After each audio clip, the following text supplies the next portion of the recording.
नमस्कार, छत्तीसगढ़ कौशल्य भूमि देख रहे हैं आप। आपके साथ मैं हूं स्वीटी दीक्षित। रुक करेंगे छत्तीसगढ़ की खबरों की ओर। राज्य के मुख्यमंत्री भूपेश बघेल ने 9 जून को बालोद जिले के दौरे पर है। बता दें कि अखिल भारतीय हल्बा हल्बी आदिवासी समाज के 83वें स्थापना दिवस एवं प्रतिभा सम्मान समारोह में सम्मिलित होंगे।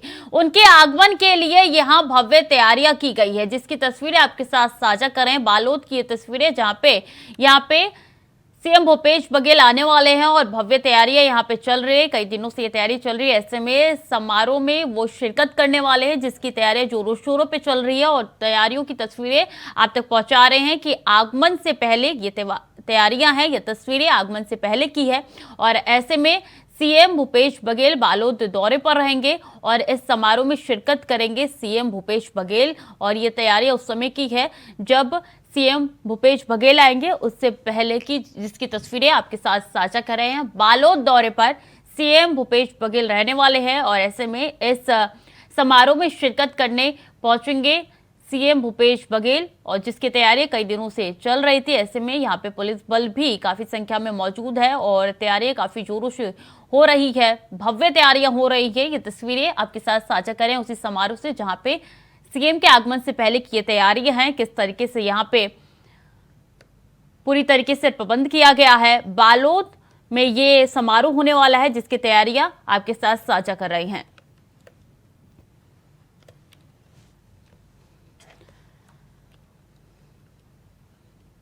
तो समारोह में शामिल होंगे, कार्यक्रम में शिरकत करेंगे मुख्यमंत्री। बालोद की ये तस्वीरें हैं, यहाँ पे ये समारोह होने जा रहा है और ऐसे में भव्य तैयारियां यहाँ पे हो चुकी है और सीएम भूपेश बघेल बालोद दौरे पर रहेंगे। ऐसे में ये जो सम्मान समारोह है, इसमें शिरकत भी उनकी तरफ से किया जाएगा और तैयारी काफी जोरों शोरों से कई दिनों से चल रही है। भव्य स्वागत की तैयारी हो चुकी है और भव्य तैयारियां भी हो रही है, जिसकी तस्वीरें आपके साथ साझा कर रहे हैं। तो बालोद की तस्वीरें हैं, उस समारोह की तस्वीरें जहां पे सीएम भूपेश बघेल शिरकत करने वाले हैं। तैयारी काफी जोरों पर चल रही है और ऐसे में ये तस्वीरें आपकी टीवी स्क्रीन पर नजर आ रही है।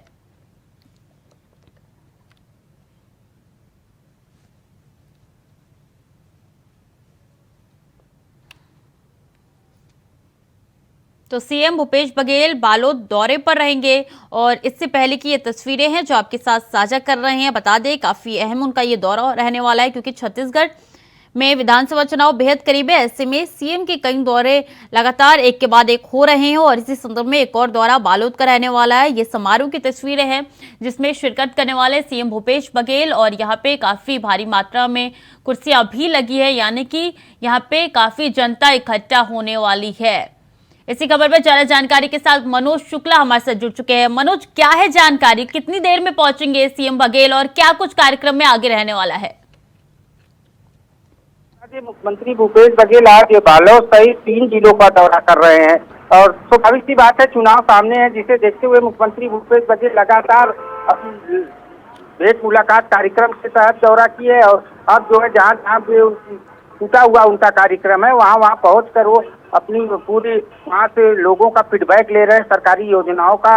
और मुख्यमंत्री भूपेश बघेल का सीधा तौर पे ये भी कहना है कि हम जनता से फीडबैक डायरेक्ट मिलकर सामने सामने जानने का प्रयास करते हैं कि ये सरकारी योजनाओं का लाभ उनको मिल रहा है कि नहीं मिल रहा है। जी, जो समारोह की तस्वीरें हैं सीएम के पहुंचने से पहले की तस्वीरें हम अपने दर्शकों के साथ साझा कर रहे हैं और इन तस्वीरों में साफ तौर पे नजर आ रहा है कि किस तरीके से भव्य तैयारियां की गई, यानी कि काफी संख्या में यहाँ पे आम जनता पहुंचने वाली है। मनोज जी, मुख्यमंत्री भूपेश बघेल बालोद पहुंच चुके हैं। बालोद से वो बिलासपुर के लिए भी जाएंगे और उनका लगातार आज का बहुत व्यस्त कार्यक्रम मुख्यमंत्री भूपेश बघेल का है। जी, और क्या कुछ इसके अलावा कार्यक्रम रहने वाले? बालोद से ले फिर वो कौन से जिले के लिए रवाना होंगे, फिर वो उसके बाद क्या कुछ कार्यक्रम रहने वाला है? मनोज जी, बालोद तो बलरामपुर और उसके बाद बिलासपुर में भी उनका कार्यक्रम का आयोजन है और तमाम लोकार्पण करेंगे, भूमि पूजन का भी। इस प्रकार से देखा जाए तो कई कार्यक्रम में वो आज शिरकत करेंगे। जी,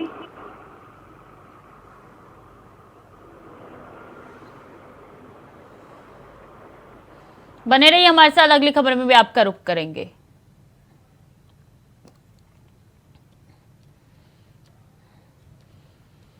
और बता दें कि सीएम भूपेश बघेल बालोद जिले के लिए रवाना हो चुके हैं, जहां वो कई कार्यक्रमों में शामिल होंगे। वहीं रवाना होने से पहले सीएम बघेल ने कहा कि भारतीय जनता पार्टी लगातार दावा कर रहे हैं कि किसानों के धान में वृद्धि करने की। वहीं उन्होंने आगे कहा कि रमन सिंह कहते हैं कि राम वन गमन पर्यटन पथ में कितना खर्चा हुआ है, चंद्रखुरी जाकर देखे। भारतीय जनता पार्टी लगातार ये दावा कर रही है किसानों के आय दुगुना करने के, और इस साल जो एमएसपी में वृद्धि हुई है उसके बारे में बढ़ चढ़ के दावा कर रहे हैं। जबकि हकीकत ये है कि यूपीए के समय में जब मनमोहन सिंह प्रधानमंत्री थे 2004 से लेकर 2014 तक के, और मोदी जी 2014-15 से लेकर 2023-24, यदि तुलनात्मक रूप से देखेंगे तो धान में हमारे समय में 134% की वृद्धि हुई है, जबकि उसके समय में केवल 61% की हुई है। तो सीएम भूपेश बघेल रवाना हो चुके हैं बालोद के लिए। 3 जिलों का उनका दौरा है और रवाना होने से पहले उन्होंने कहा है कि भारतीय जनता पार्टी लगातार दावा कर रहे हैं कि किसानों के धान में वृद्धि करने की। वहीं उन्होंने आगे कहा है कि रमन सिंह कहते हैं कि राम वन गमन पर्यटन पथ में कितना खर्चा हुआ है वो चंद्रखुरी जाकर देख ले। तो सीएम बघेल द्वारा ये सब बातें कही गई है, बीजेपी पर तंज कसा गया है। बता दें 3 दिवसीय उनका 3 जिलों का उनका ये दौरा है और ऐसे में उन्होंने बीजेपी पर ये निशाना साधा है। रवाना होने से पहले उन्होंने कहा है कि बीजेपी खुद जाकर देख ले चंद्रखुरी में कि कितना काम हुआ है, कितना काम बाकी है, और वो सिर्फ दावा करती है बीजेपी और हम काम करके दिखाते हैं। तो किसानों को लेकर उन्होंने ये तंज बीजेपी पर कसा है। उन्होंने कहा है किसानों के धान में वृद्धि की गई है। सीएम बघेल बालोद के लिए रवाना हो चुके, उससे पहले उनका ये बयान निकल के सामने आया जब उन्होंने बीजेपी पर तंज कसा है।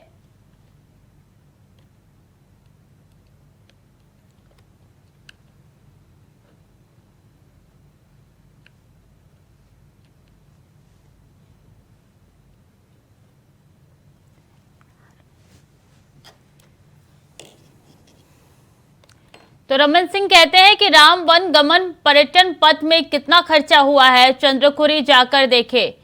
इसी खबर पर ज्यादा जानकारी के साथ मनोज शुक्ला हमारे साथ जुड़ चुके हैं। बालोद के लिए रवाना हो चुके हैं मनोज, सीएम बघेल, लेकिन उससे पहले उन्होंने बीजेपी पर तंज कसा है। जी क्योंकि आपको बता दें मुख्यमंत्री भूपेश बघेल गिरिराज सिंह यहाँ पे केंद्रीय मंत्री आए हुए हैं, इन्होंने बयान दिया था कि काका जो है कुछ यहाँ पे काम नहीं किए हैं, तो वही उसी बात को लेकर मुख्यमंत्री भूपेश बघेल बीजेपी पर काफी तंज कसे हैं। उनका कहना है कि जाके जगहों पे देखे कि भूपेश बघेल कितना कार्य कराए हैं। जी किसानों को लेकर उन्होंने बीजेपी पर तंज कसा है। उन्होंने कहा है कि किसानों की आय में काफी ज्यादा वृद्धि हुई है, यानी कि बीजेपी लगातार कह रही थी कि किसानों के साथ घोटाला हो रहा है। क्या कुछ जानकारी और? जी मुख्यमंत्री भूपेश बघेल ने आज बड़ा बयान दिया है कि किसानों के साथ तो बीजेपी 15 साल छल की और आज किसानों की आय दुगनी हुई है। छत्तीसगढ़ भूपेश सरकार ने किसानों की आय को दुगनी किया है। यह बात जाके जमीनी हकीकत जाके गाँव में देखे। जी कितनी देर में बालोद पहुंचेंगे मनोज मुख्यमंत्री? मुख्यमंत्री भूपेश बघेल बालोद पहुंच चुके हैं। जी बने रहिए हमारे साथ, अगली खबर में भी आपका रुख करेंगे। रायपुर में निर्वाचन आयोग की बैठक का आज दूसरा दिन है, जहां भारत निर्वाचन आयोग के सदस्य चुनावी तैयारी पर कलेक्टर एसपी से चर्चा करेंगे। आपको बता दें कि भारत निर्वाचन आयोग के सदस्य सर्किट हाउस में आगामी विधानसभा चुनाव की तैयारी को लेकर बैठक कर रहे हैं। बैठक में सुरक्षा, संवेदनशील बूथ सुरक्षा बलों की उपलब्धता, मतदाता सूची का द्वितीय विशेष संक्षिप्त पुनरीक्षण समेत कई विषयों पर चर्चा की जाएगी।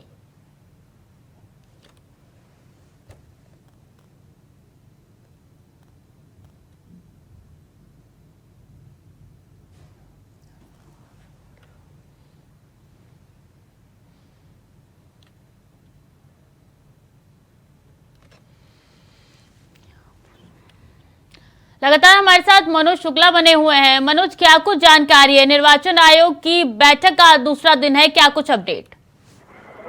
जी स्वीटी, आपको बता दें कि भारत निर्वाचन आयोग जो है कल से उनकी लगातार बैठकें जारी है और यहाँ पे छत्तीसगढ़ में सामने चुनाव को देखते हुए 33 जिलों के कलेक्टर और एसपी के साथ लगातार समीक्षा बैठक कर रहे हैं चुनाव के सारी तैयारियों को लेकर, जिसमें सुरक्षा बलों को कैसे और संवेदनशील मतदान केंद्रों को लेकर इस प्रकार से कहा जाए और वोटरों को वोटर आईडी को लेकर सारी चीजों का विस्तार से समीक्षा बैठक की जा रही है कल से ही। पहले दिन की बैठक में क्या कुछ निकल के सामने आया, क्या कुछ जानकारी पहले दिन की बैठक को लेकर आपके पास?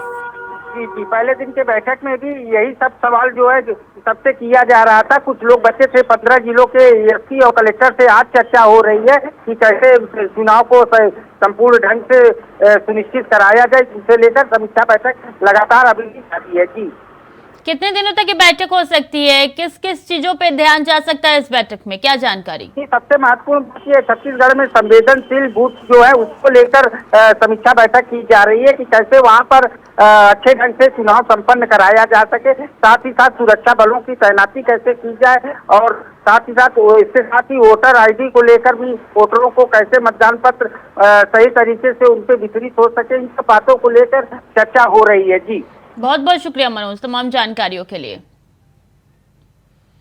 और छत्तीसगढ़ प्रदेश भाजपा अध्यक्ष सांसद अरुण साव ने पटवारियों की हड़ताल तोड़ने एस्मा कानून लागू किए जाने का कड़ा विरोध करते हुए कहा कि पटवारियों की जायज मांगे पूरी करने में विफल मुख्यमंत्री भूपेश बघेल तानाशाही पर उतर आए हैं।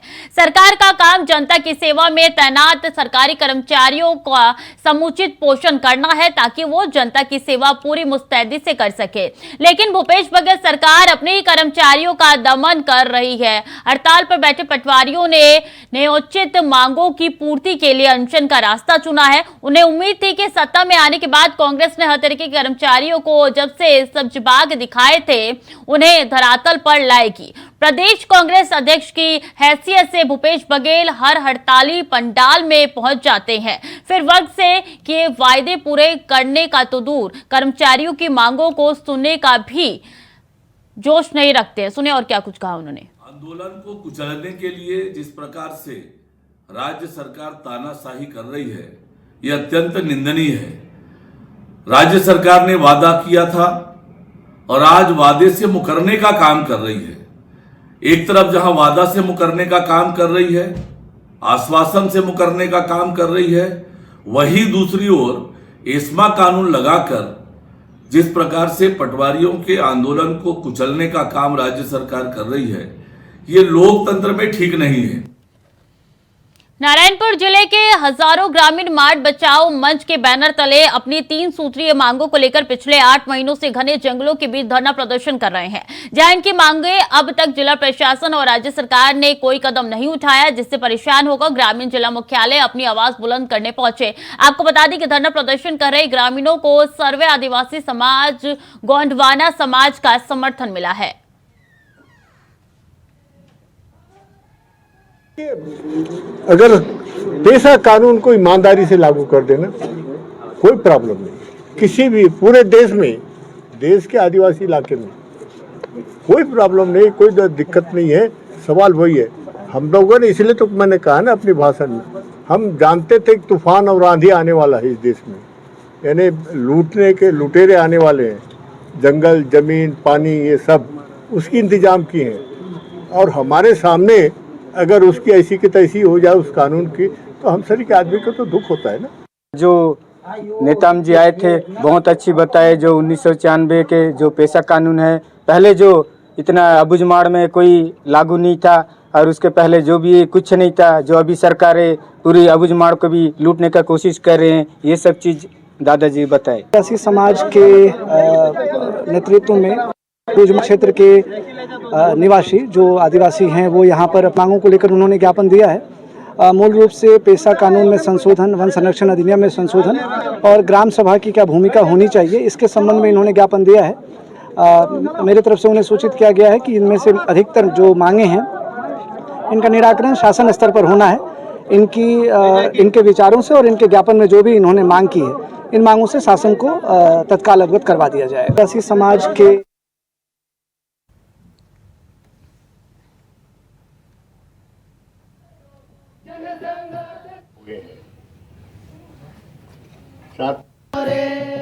तो सूत्रीय मांगों को लेकर धरना प्रदर्शन कर रहे हैं। कांकेर में ये प्रदर्शन चल रहा है। बता दें कि ग्रामीण जंगलों में कर धरना प्रदर्शन कर रहे हैं और काफी दिनों से ये धरना प्रदर्शन उनके द्वारा किया जा रहा है और ग्रामीणों को आदिवासी समाज का भी समर्थन मिल रहा है। काफी संख्या में यहाँ पे ग्रामीण मौजूद हैं और कई ऐसे मांगे हैं जिनको लेकर उनकी तरफ से धरना प्रदर्शन किया जा रहा है। बता दें कि धरना प्रदर्शन कई दिनों से चल रहा है और ऐसे में उनको ऐसे आदिवासी नेताओं का भी समर्थन मिल रहा है और कई सूत्रीय मांगों को लेकर उनका ये धरना प्रदर्शन चल रहा है और ऐसे में धरना प्रदर्शन कर रहे ग्रामीणों को सर्वे आदिवासी समाज, गोंडवाना समाज का भी समर्थन मिल रहा है। ये तस्वीरें उसी समर्थन की है जो आपके साथ साझा कर रहे हैं। ये तस्वीरें उसी प्रदर्शन की है जो आपके साथ साझा कर रहे हैं। बता दें कि कुछ दिनों से ये प्रदर्शन हो रहा है लगातार और अपनी मांगों को लेकर ये प्रदर्शन किया जा रहा है। कई सूत्रीय मांग है जिनको लेकर ये प्रदर्शन किया जा रहा है और इसमें कई आदिवासी समुदाय ऐसे हैं जिनका समर्थन इन लोगों को मिल रहा है।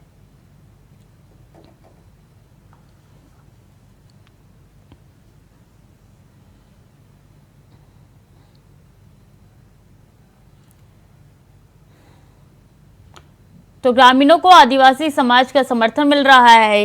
ये प्रदर्शन उनकी तरफ से हो रहा है और ऐसे में महिला भी इसमें साफ तौर पे नजर आ रही है, बुजुर्ग लोग भी इसमें नजर आ रहे हैं और काफी भारी मात्रा में यहाँ पे ग्रामीण इकट्ठा हुए हैं और ऐसे में आदिवासी समुदाय के लोगों को इनका समर्थन मिल रहा है। काफी दिनों से ये प्रदर्शन चल रहा है, कई सूत्रीय मांगों को लेकर ये प्रदर्शन चल रहा है और ऐसे में धरने प्रदर्शन में अब लगातार लोग इकट्ठा होते हुए और ज्यादा नजर आ रहे हैं। ये सीधे तस्वीरें उस धरना प्रदर्शन की आपके साथ साझा करें जहां पे महिलाएं भी आपको नजर आ रही है धरना प्रदर्शन में शामिल हुए और ग्रामीणों को आदिवासी समाज का भी समर्थन मिल रहा है और ऐसे में इसलिए धरना प्रदर्शन अब लगातार उग्र होता जा रहा है। कई लोग इसमें लगातार इकट्ठा होते हुए भी नजर आ रहे हैं। काफी दिनों से ये कई मांगों को लेकर धरना प्रदर्शन चल रहा था और अभी भी ये धरना प्रदर्शन जारी है।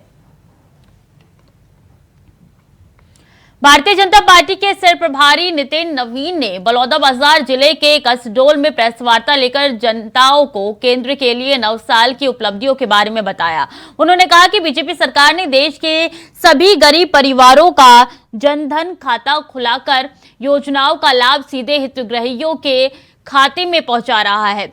साथ ही भारत की आर्थिक स्थिति मजबूत करते हुए विदेशी नीति में सुधार, हर घर बिजली, पेयजल, जल, महिलाओं की सशक्तिकरण, स्वच्छता, राम मंदिर निर्माण, कश्मीर में धारा 370 हटाना और अन्य सभी क्षेत्रों में कार्यक्रम करने की जानकारी प्रेस वार्ता कर लोगों को दी। गिद्धौर धाम में संत बाबा घासीदास की उस पवित्र स्थल पे हम आए हैं और सबसे पहले जहाँ एक और अपने लिए आशीर्वाद लिया, समस्त भाजपा कार्यकर्ताओं के लिए और ख़ास करके छत्तीसगढ़ की जनता के लिए कि छत्तीसगढ़ की जनता सुख शांति से रहे और छत्तीसगढ़ में एक सुखद वातावरण रहे, विकास हो। छत्तीसगढ़ की जनता ने जो सपना देखा है वो सपना पूरा हो। तो इस चीज़ का आज यहाँ पर प्रार्थना करने के लिए हम लोग आए थे और साथ ही साथ इस पवित्र स्थल पे आने का एक बहुत इच्छा थी और गिद्धौर धाम पर आकर मैं भी अपने आप को अनुग्रहित महसूस कर रहा हूँ। छत्तीसगढ़ प्रदेश का शीर्ष नेतृत्व गिरौदपुरी धाम में संत बाबा गुरु घासीदास जी के गद्दी को प्रणाम करके छत्तीसगढ़ के सुख शांति समृद्धि की प्रार्थना करने के लिए यहाँ पहुँचा हुआ है। मुख्य रूप से हमारे प्रदेश के सह प्रभारी, बिहार सरकार के पूर्व मंत्री, 4 बार लगातार बिहार की विधानसभा में और विधायक आदरणीय नितिन नवीन जी जो छत्तीसगढ़ के सह प्रभारी हैं, वो भी आज बाबा जी का आशीर्वाद लेने आए। विधायक जगदलपुर और संसदीय सचिव रेखचंद जैन ने 2 पंचायतों को दिलवाई मेला एवं खेल आयोजनों के लिए 2-2 लाख रुपए। ग्राम पंचायत आमागुड़ा और ग्राम पंचायत कस्तूरी को मेला, मंडई और खेलकूद प्रतियोगिता आयोजित करने के लिए एनएमडीसी के सामाजिक नैतिक दायित्व के तहत प्रदान की गई 2-2 लाख रुपए, जिसमें मेला गंडई के लिए 1 लाख रुपए और खेल आयोजनों के लिए 1 लाख रुपए दिए गए। प्रदेश के यशस्वी मुख्यमंत्री भूपेश बघेल जी के निर्देश एवं संसदीय सचिव रेखचंद्र जैन की अनुशंसा पर प्रदान की गई राशि। मुख्यमंत्री छत्तीसगढ़ शासन माननीय भूपेश बघेल के मार्गदर्शन सहयोग से और हमारे यशस्वी मेरे मार्गदर्शक माननीय रेखचंद्र विधायक जी के माध्यम से हमको हमारे गांव में बूढ़ी के लिए जो मेला होता है उसके लिए इन्होंने 1 लाख का इनके माध्यम से हमको राशि मिला। और खेलकूद के लिए जो यहाँ के युवाओं को आज की समय में बहुत रुचि है खेल में, इसलिए उन्होंने और 1 लाख यानी दोनों मिला के हमको 2 लाख का सहयोग मिला। इसके लिए मैं बहुत बहुत धन्यवाद देता हूँ हमारे मुख्यमंत्री भूपेश बघेल जी को।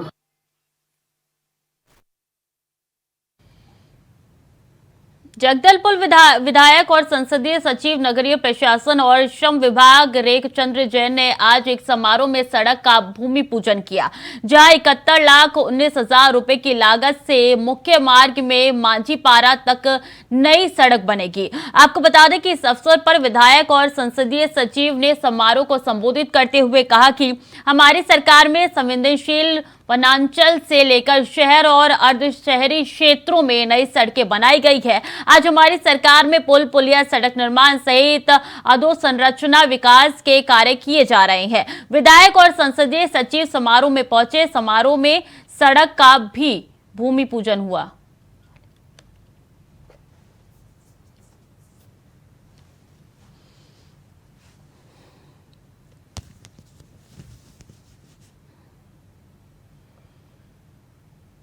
छत्तीसगढ़ के राजनांद में गांव शहर के चिखली पुलिस चौकी क्षेत्र के अंतर्गत बीते 24 जून को हुए एक लूट के मामले में पुलिस ने 4 आरोपियों को गिरफ्तार किया है। पुलिस की गिरफ्त में आए आरोपियों के द्वारा 9,60,686 रुपए की लूट की गई। बता दें कि बीते 24 मई को राजानंद गांव शहर के सागर ट्रेडर्स में काम करने वाले प्रार्थी निखिल भोजवानी ने चिखली पुलिस चौकी में एक रिपोर्ट दर्ज कराई थी कि वहां अपनी मोटरसाइकिल से व्यापार के रुपए लेकर खेरागढ़ क्षेत्र के राजनांदगांव आ रहा था। इस दौरान रास्ते में राजनांदगांव के समीप कांकेतरा में वहां लघु शंका के लिए रुका था। तभी मोटरसाइकिल सवार 3 अज्ञात लोगों ने उसके बैग में रखे 9,60,686 रुपए से भरा बैग लेकर फरार हो गए। पुलिस मामले की जांच में जुटी हुई है और आरोपियों को गिरफ्तार कर लिया है।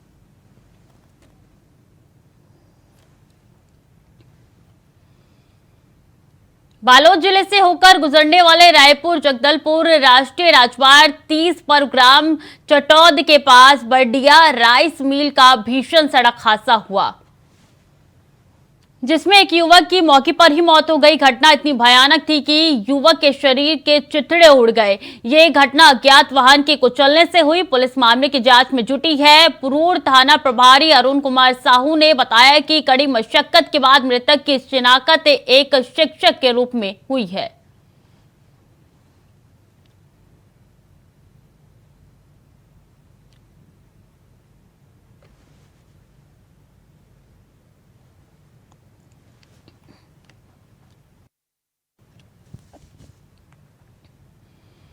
खबर सरगुजा से है, जहां बतौली विधवा महिला को शासन द्वारा प्रदान भूमि पर निर्माणाधीन तोड़फोड़ करे जाने पर 12 लोगों पर एफआईआर दर्ज कराई गई है। मामला जनपद पंचायत के अंतर्गत ग्राम पंचायत कुनकुरी के शांतिपारा का बताया जा रहा है।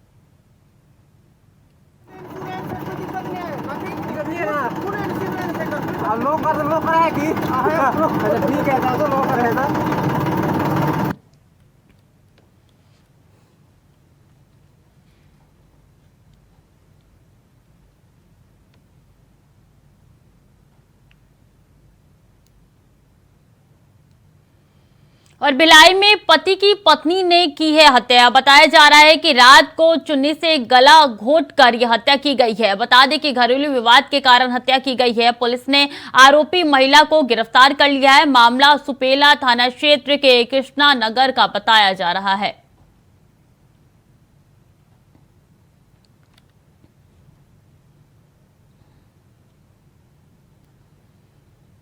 छत्तीसगढ़ सर्वे विभागीय संविदा कर्मचारी महासंघ के बैनर तले प्रदेश के 33 जिलों से रथ यात्रा निकली हुई है। इस यात्रा की शुरुआत जांजगीर जिले के शिविर नारायण से 15 मई को हुई थी, जिसके चलते रथ यात्रा बालोद पहुंची। यात्रा में सैकड़ों की संख्या में नया बस स्टैंड के अनियमित कर्मचारी शामिल हुए और सरकार के खिलाफ नाराजगी जाहिर की। छत्तीसगढ़ सर्वे विभागीय संविदा कर्मचारी महासंघ के बैनर तले 33 जिलों में जिला कलेक्टर को मुख्यमंत्री के नाम नियमितीकरण के संबंध में ज्ञापन सौंप रहे हैं, जिसका आज 22वां दिवस बालोद जिले में हमारे रथ का आगमन हुआ है। जिस रथ के माध्यम से हम आम जनता को ये बताना चाह रहे हैं कि वर्तमान में जो सत्ता में सरकार आई है, इन्होंने सत्ता में आने के पूर्व हमसे वादा किया और घोषणा पत्र में हमारी मांगों को उन्होंने लिया कि जब हमारी सरकार बनेगी 10 दिवस के भीतर आपका नियमितीकरण किया जाएगा। आज 4.5 वर्ष बीत गए हैं, मगर न हमारी डिमांड पूरी हुई, न हमारी कोई बात सुनी गई। हमने पत्राचार किया, विभिन्न माध्यमों से हमने सरकार तक पहुंचने के प्रयास किया, मगर हमारी बातों को सरकार ने अनदेखा किया। प्रत्येक जिले में हम नियमितीकरण रथ के माध्यम से सरकार के समक्ष ये अवगत करना चाह रहे हैं कि आपने जो वादा किया था वो वादा आज तक पूरा है, तो कृपया अपने वादों को पूरा करें और हमको विवश न होने दें कि हम अनिश्चितकालीन हड़ताल पे जाकर इस आम जनता को किसी प्रकार का भ्रमित करें। तो फिलहाल के लिए बुलेटिन में इतना ही। खबरों का सिलसिला लगातार जारी है, देखते रहिए इंडिया वॉइस।